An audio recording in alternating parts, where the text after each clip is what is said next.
Hi friends, welcome back to my channel. இன்னைக்கு நம்ம இந்த வீடியோல ஒரு சூப்பரான ஹெல்தியான வெரைட்டி ரைஸ் தான் பார்க்க போறோம். லஞ்ச் பாக்ஸுக்கு டிஃபரண்டா ஏதாவது செய்யணும் அப்படினு நினைச்சீங்க அப்படினா இந்த மாதிரி ஒரு வெரைட்டி ரைஸை வந்து நீங்க கண்டிப்பா ட்ரை பண்ணலாம். இன்னைக்கு நம்ம பச்சை பயிறு வச்சு ஒரு வெரைட்டி ரைஸ் தான் செய்ய போறோம். இந்த வெரைட்டி ரைஸ் எப்படி செய்கிறது அப்படிங்கறத பார்க்கிறதுக்கு முன்னாடி நம்ம சேனலை சப்ஸ்கிரைப் பண்ணாதவங்க சப்ஸ்கிரைப் பண்ணிட்டு பக்கத்துல இருக்க பெல் ஐகானை கிளிக் பண்ணிக்கோங்க. இப்போ வாங்க வீடியோக்குள்ள போகலாம். இந்த ரெசிபி செய்கிறதுக்கு ஃபஸ்ட்டு ஒரு பாத்திரத்தை அடுப்பில் வச்சுக்கிட்டு எண்ணெய் ஊற்றிக்கலாம்.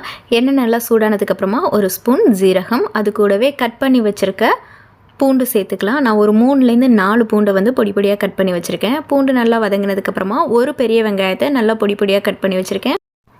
அதையும் இது கூட சேர்த்துக்கலாம். அது கூடவே ஒரு 4லேருந்து 5 பச்சை மிளகாய், கொஞ்சமாக கருவேப்பிலை சேர்த்து நல்லா இது எல்லாத்தையுமே வதக்கி எடுத்துக்கலாம். வெங்காயம் இந்த அளவுக்கு வதங்கினதுக்கப்புறமா ஒரு தக்காளியை குட்டி குட்டி பீஸாக கட் பண்ணி வச்சுருக்கேன். அதையும் சேர்த்து நல்லா மசியை வதக்கி எடுத்துக்கலாம். தக்காளி இந்த அளவுக்கு வதங்கினதுக்கப்புறமா அதில் ஒரு ஸ்பூன் அளவுக்கு இஞ்சி பூண்டு பேஸ்ட்டு சேர்த்து அதோட பச்சை வாசனை போகிற வரைக்கும் நல்லா வதக்கிக்கோங்க.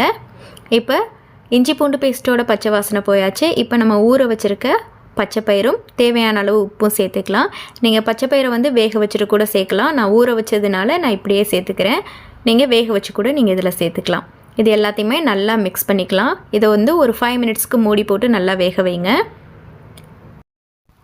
இப்போது பச்சை பயிறு வேகிறதுக்கு மட்டும் நான் கொஞ்சமாக தண்ணி ஆட் பண்ணியிருக்கேன். நீங்கள் வேக வச்சுட்டு சேர்த்திங்க அப்படின்னா தண்ணி ஊற்ற வேண்டிய அவசியம் இல்லை. நான் பச்சையாக சேர்த்ததுனால இது வேகிற அளவுக்கு கொஞ்சமாக தண்ணி ஊற்றிருக்கேன்.